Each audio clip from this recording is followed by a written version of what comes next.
ابراهيم صاحبنا معانا بيفتح لايفات. يعني انا مثلا يا نوران لما اشوف واحد كاتب كومنت على نوران مش لطيف، ما ينفعش مثلا. مين قال لك ان هو مش لطيف؟ بالعكس، حكمت منين ان هو مش مثال، لطيف؟ انا بديك مثال يعني. لا مثال في الصح مش في الغلط. حكمت منين ان الكومنت مش لطيف؟ هو شكله هو انت تعرفي انا شغال ايه طيب؟ لا انت مالك؟ انا ما جبتش سيرتك ولا نطقت اسمك عشان في اصلا. كومنتات، بص في كومنتات اصلا مستفزه وبارده، انت فاهم؟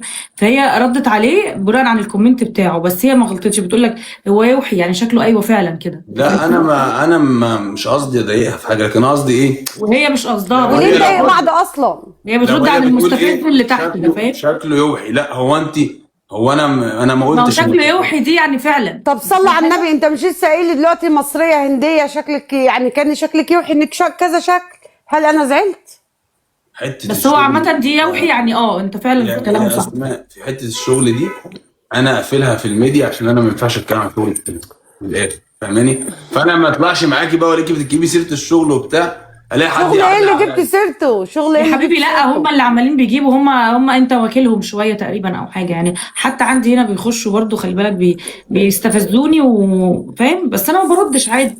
انت احسن حد في الدنيا ولا يهمك. اخواتي يا عم، اخواتي والله. حبيبي والله. انا انزل نورهان. الله يحفظكم. ماشي الله حبيبي، يحفظكم. باي باي. انتم طيبين. يلا اسمع نورهان باي. المغربي، السلام عليكم طيبين. مع السلامه. معلش يا اسماء مش قصدي اضايقك. ها لا ما انا اتضايقت فعلا ان هو انت ما تاخدش الكلام بالمنطوق ده. طب انا اقول لك على بس. حاجه يا اسماء، صلي على النبي عليه افضل الصلاه والسلام. انا سمعتك وانت بتقولي كله سواسيه وبتاع ايوه كلنا هنا واحد، الاحترام والادب هو اللي يميز ده عن ده بس. بالظبط. انا بقى بقول لك انا مش تيك توكر، انا راجل تيك توك كده واخده كنوع من انواع الهوايه. انا راجل كلنا شغال. على فكره راجل شغال شغلانه محترمه الحمد لله، خدت بالك؟ فده يمكن اللي مضايق الناس هنا، ان هم عارفه انت ايه.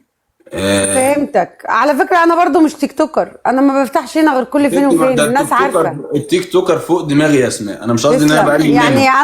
انا اصلا برضو كذلك ليا شغلي بره ومفيش اي حاجه، واخده تيك توك كده تسليه. انا بفتح لكم كل قد ايه يا اولاد؟ انا يمكن كل اسبوع ما بفتح لهمش مره. يا سوما انت غير انا عايز اوضح لك دي بس مش عارف غير ازاي. يعني انا مثلا ايه، انت ممكن عندك مشروع وارد تقولي انا مشروعي كذا، وارد ما تقوليش، صح؟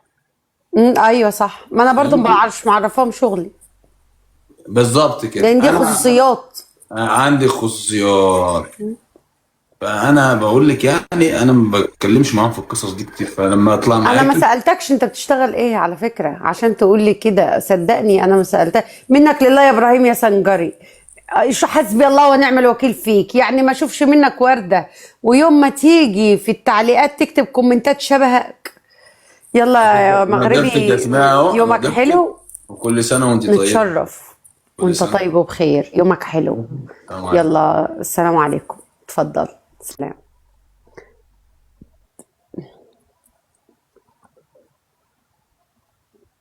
انا بفتح لكم لايف هنا، انا واخده البرنامج ده ترفيه، انا قاعده بس اترفه معاكم كده شويه كل فتره. تيك توكر؟ انا اصلا ما عنديش تيك توك، انا مش محمله الابلكيشن ده، انا بتاعت الكلام ده. هلا مين قال لكم ان انا تيك توك؟ انا ماليش في الامور دي، انا اصلا مش فاتحه، ما حملتوش. ناس كتير قسما بالله بتستحيل عليا انزل التيك توك، قسما بالله ما برضى، قسما بالله ما برضى انزله ولا يلزمني. مش البرنامج الاسود اللي فيه بتاع عامله كده زي عصا العوجال تحت دي؟ لا